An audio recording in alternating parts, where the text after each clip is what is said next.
Good morning, students. Today I am going to explain the first chapter of HRM, Human Resource Management. In day 1, we are going to complete these 3 points in this lecture. First, evolution of HRM, then concept of HRM, then features of HRM. First of all, I would tell you all that this subject is very easy. Okay, just read the material and listen my audios very carefully, and you will get the subject very easily. Okay, so the first point, see, as the name is suggest, HRM, human resource management, थोड़ा बहुत तो आप connect कर पा रहे होंगे कि ये किन से रिलेटेड है. Obviously this is related with the humans personnel. This is related with the personnel management. Humans जो कि अलग अलग ऑर्गेनाइजेशंस में काम करते हैं, यानी कि ह्यूमन मैनेजमेंट, HR, जो हमारे ह्यूमन रिसोर्सेज हैं जो कि ऑर्गेनाइजेशंस में काम करते हैं, उनको मैनेज करने के लिए, उनके बेनिफिट्स के लिए, उनकी वर्किंग कंडीशंस के लिए जो भी सिस्टम्स बनाए जाते हैं वो हम इस सब्जेक्ट में रीड करते हैं. ओके, सो द फर्स्ट, आपको सबसे पहले ये समझना जरूरी है कि इवोल्यूशन ऑफ HRM मीन्स ये जो HRM है ये कॉन्सेप्ट कहाँ से आया, ठीक है, कब आया. सो सी, जैसा कि आपको यहाँ पर देखकर इस डायग्राम में देख के भी समझ में आ रहा होगा. सी, HRM evolved from the personal management, which was an erstwhile management system which used to manage employees. कि जो एम्प्लॉयज को मैनेज करने के लिए जो पर्सोनल मैनेजमेंट बनाया गया था उसी में से ये निकल के आया है. Elton Mayo, he was a psychologist from Australia. इन्होंने एम्प्लॉयज के वर्क लाइफ बैलेंस को इम्प्रूव करके उनकी प्रोडक्टिविटी को इम्प्रूव करने पर बहुत स्टडीज की थी. ठीक है, इसको हम हॉथॉर्न स्टडीज के नाम से भी जानते हैं. अगर आपको याद हो तो आपने ऑनर्स फर्स्ट ईयर में जब बिजनेस ऑर्गेनाइजेशन पढ़ा था तब इस स्टडी के बारे में पढ़ा था. ठीक है, सो बेसिकली 1927 से 32 के बीच में between Alton Mayo measured the relationship between productivity and the work environment. उन्होंने इस पॉइंट पे रिसर्च किया था कि जो वर्किंग एनवायरनमेंट होता है और जो प्रोडक्टिविटी होती है ह्यूमंस की, उनका आपस में क्या रिलेशन है. ठीक है, और वहीं से ये कॉन्सेप्ट आया HRM. क्या कहते थे वो? You have to do more than hire and fire boss. ठीक है, मीन्स कि आप बीइंग अ बॉस, सिर्फ आपका यही काम नहीं है कि आप लोगों को हायर करते रहो, जॉब देते रहो और लोगों को फायर करते रहो, उनको हटाते रहो, बल्कि आपका ये काम है कि आप अपने यहाँ काम करने वाले लोगों को इस तरीके के वर्किंग एनवायरनमेंट्स को प्रोवाइड करो, उनकी वर्किंग लाइफ को इस तरीके से बैलेंस करके चलो कि उनकी प्रोडक्टिविटी इम्प्रूव्ड हो. That's why the person mister Alton Mayo is known as the father of the HRM. ठीक है, सो यहां से तो अपना ये कब आया, उस टाइम पे, मतलब this is the very old concept subject. Okay, now the next point is concept क्या है. सी, कॉन्सेप्ट मतलब why this is necessary, all these things. See, आप सबको पता है कि चाहे हम कोई भी प्रोडक्ट बनाएं या हम कोई भी सर्विस प्रोवाइड कराएं, ठीक है ना, वो क्या होता है, उसमें ह्यूमन का माइंड, उसकी कोशिशें और उसके कुछ घंटे लगे हुए होते हैं. ठीक है ना, आप ह्यूमंस को इंक्लूड किए बिना, इंसान को काम में लिए बिना कोई भी प्रोडक्ट या कोई भी सर्विस नहीं बना सकते। हम कितना ही कह लें कि अब तो रोबोटिक वर्क आ गया है, ठीक है ना, अब तो प्रोडक्ट्स बनाने के लिए, सर्विसेज प्रोवाइड करने के लिए we have a so and so and so and lots of machineries, but still you know that कि उन मशीनरीज को कौन रन करेगा? Humans. Okay, so if we are talking about the 5 M's of management, what is man, money, machines, materials, and method? HRMs deal with the first M, which is man, जिसके बिना बाकी के जो 4 M's रह गए हैं उनको मैनेज करना बहुत ही टफ टास्क होता है। तो ये कॉन्सेप्ट है इसका। Okay, now if we are talking about the meaning, see this word HRM divided into 3 words.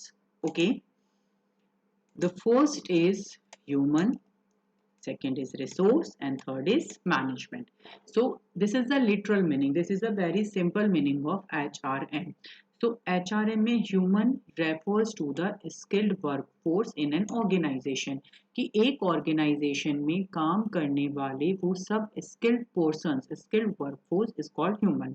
Resources refer to the limited availability or scarce, means हमको पता है, हम यही तो कहते हैं कि चाहे किसी भी तरीके का ऑर्गेनाइजेशन में रिसोर्सेज हो, उसकी अवेलेबिलिटी लिमिटेड होती है, चाहे वो ह्यूमन रिसोर्स हो, चाहे वो कैपिटल हो, चाहे वो मटेरियल हो। Okay, next is management, refers how to optimize and make best use of such limited resources so as to meet the organization goals and objectives.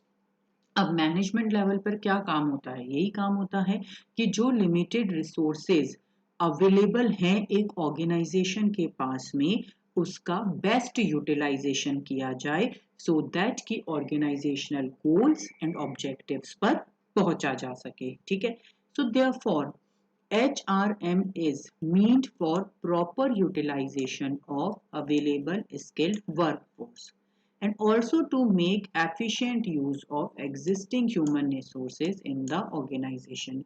I hope I clear my point कि what is the meaning of HRM. Please ये जो remaining है इसको एक बार आप go through हो लीजिएगा। सी ये जो मैंने रेड से मार्क कर रखा है, this is of these are the few words related, few lines for the HRM provided by the eminent personalities like Mr. N.R. Narayan Murthy, the chairperson of Infosys. देखो उन्होंने क्या कहा था, you must treat your employees with respect and dignity because in the most automated factory in the world you need the power of human mind. That is what brings in innovation. If you want high quality minds to work for you, then you must protect the respect and dignity. See, जैसा कि मैंने अभी बताया आपको कि machines हैं काम करने के लिए, बट वो मशीन्स कौन लेके आता है? वो इंटेलेक्चुअल ह्यूमन माइंड। मशीन ही एक मशीन थोड़ी ना बना रहा है, ठीक है ना, उसको कौन डिजाइन करता है, उस तरीके के कॉन्सेप्ट को कौन लेके आता है? ह्यूमन लेके आ रहा है। सो उसकी इंपॉर्टेंस एक ऑर्गेनाइजेशन में कभी भी कम नहीं हो सकती। Now these are few definitions of HRM. Now I'm reading a one definition of FLIPO. Remaining please आप लोग खुद रीड कर लीजिएगा। Okay, now so Edwin FLIPO defines HRM as planning, organizing, directing, controlling of procurement, development, compensation, integration, maintenance, and separation of human resources at the end that individual, organizational, and social objectives are achieved. Means her management के जो हमारे main functions हैं वो सब HRM में किए जाते हैं सो दैट कि उस इंडिविजुअल के, उस ऑर्गेनाइजेशन के और सोशल सारे ही ऑब्जेक्टिव्स को अचीव किया जा सके। Okay, so now the next point is features of HRM. See features of HRM में पहले आपको स्टूडेंट्स ये ध्यान रखना है कि एचआरएम एक बहुत ही वर्थ वाइल कॉन्सेप्ट है। सो अलग अलग राइटर्स ने, अलग अलग ऑथर्स ने इसके फीचर्स को अलग अलग तरीके से डिस्क्राइब किया है, बट उनमें से कंसोलिडेटेड करके मैंने यहाँ पे ये कुछ फीचर्स बताए हैं। Like the first is universal force. As the name, HRM is universal in nature, means HRM जो ह्यूमन रिसोर्स मैनेजमेंट है वो हर जगह पर है, वो हर तरीके के ऑर्गेनाइजेशन पे है, मैनेजमेंट के हर लेवल पर है, हर फंक्शन में है, हर डिपार्टमेंट में है, उसका नेचर क्या है, यूनिवर्सल है। Next is decision oriented. HRM में जो मैनेजर है, जो मैनेजमेंट है, उसको क्या करना है, उसको डिसीजन ही तो लेना है कि वो अपने यहाँ पे काम करने वाले लोगों को किस तरीके से मैनेज करेगा, ठीक है, किस तरीके से उनकी परफॉर्मेंस इंप्रूव कराएगा, उनको ट्रेनिंग प्रोवाइड कराएगा। तो उसको अपने ह्यूमन रिसोर्सेस को इंप्रूव करने के लिए बार बार डिसीजन लेना ही HRM है। Focus on individual needs and aspiration. जैसा कि मैंने आपको नारायण मूर्ति से रिलेटेड वो डेफिनेशन एक कोट रीड की थी, सॉरी, ठीक है, क्या था उसमें कि अगर आप अपने यहाँ पे काम करने वाले इंडिविजुअल हर बंदे की नीड्स को ध्यान रखोगे, उसको हमेशा मोटिवेट करते रहोगे, उसको हमेशा फुलफिल करते रहोगे, तो वो भी आपके ऑर्गेनाइजेशन के लिए उतने ही अच्छे से काम करेगा। एम्प्लॉय ओरिएंटेड, तीनों ही पॉइंट से आपको यही समझ में आया होगा कि HRM का मेन कंसर्न क्या है, पीपल, वो लोग जो उस ऑर्गेनाइजेशन में काम कर रहे हैं, वो workforce. Development and growth oriented, HRM में किस चीज पे ध्यान दिया जाता है कि अपने ऑर्गेनाइजेशन में काम करने वाली वर्कफोर्स के डेवलपमेंट के लिए किस तरीके से वर्क किया जाए कि डे बाय डे उनको डेवलप उनकी स्किल्स को इंक्रीज किया जाए, उनकी इंटेलेक्चुअल पावर्स को इंक्रीज किया जाए, सो दैट कि उनको टोन अप किया जा सके और वो उनको एक तरीके से अपडेट करते रहें, उनकी नॉलेज को डेवलप करते रहें और फिर उसका यूटिलाइजेशन अपनी वर्किंग्स के लिए लेते रहें। Binding force of an organization. See, HRM has the additional responsibility of treating their employees as the internal customer of the organization। ये एक तरीके से HRM की एक इंटरनल रिस्पॉन्सिबिलिटी या एडिशनल रिस्पॉन्सिबिलिटी है कि उसको ये मान के चलना है कि जो हमारे एम्प्लॉयज हैं ना, वो भी हमारे ही कस्टमर्स हैं, उनको भी उसी तरीके से उसको ट्रीट करना है। Strategic implementation, but obviously human अपने आप में एक कॉम्प्लिकेटेड सा रिसोर्स होता है, तो उस रिसोर्स को इस बिजनेस एनवायरनमेंट, इस हाईली कॉम्पिटिटिव बिजनेस एनवायरनमेंट में अपने ही ऑर्गेनाइजेशन में सस्टेन रखवाने के लिए, मतलब अगर आपका कोई बहुत ही अच्छा ह्यूमन रिसोर्स है तो ऑब्वियसली उस तक पहुंचने के लिए बाकी सभी ऑर्गेनाइजेशंस भी अप्रोच करेंगे, तो वो आप ही के ऑर्गेनाइजेशन में बना रहे, इसके लिए हमेशा ही मैनेजमेंट लेवल पर स्ट्रैटेजीज बना के उसको मोटिवेट करते रहना होता है। Support functions, the HR function of an organization is service oriented, means यहाँ पर जो भी एडमिनिस्ट्रेटर होता है, जो भी होता है, वो बार बार उन सारे एम्प्लॉयज को सपोर्ट करते रहते हैं, HR वर्क रिलेटेड में सपोर्ट करते रहते हैं। मल्टी डिसिप्लिनरी नेचर मीन्स कि HRM का जो नेचर है, ठीक है ना, वो मैंने जैसे आपको बताया कि HRM एवरी जगह है, ठीक है, psychology, sociology, political science, economics, quantity techniques, everywhere, everywhere, HRA, HRD, everywhere, ठीक है। तो ये एक मल्टी डिसिप्लिनरी नेचर का सब्जेक्ट है।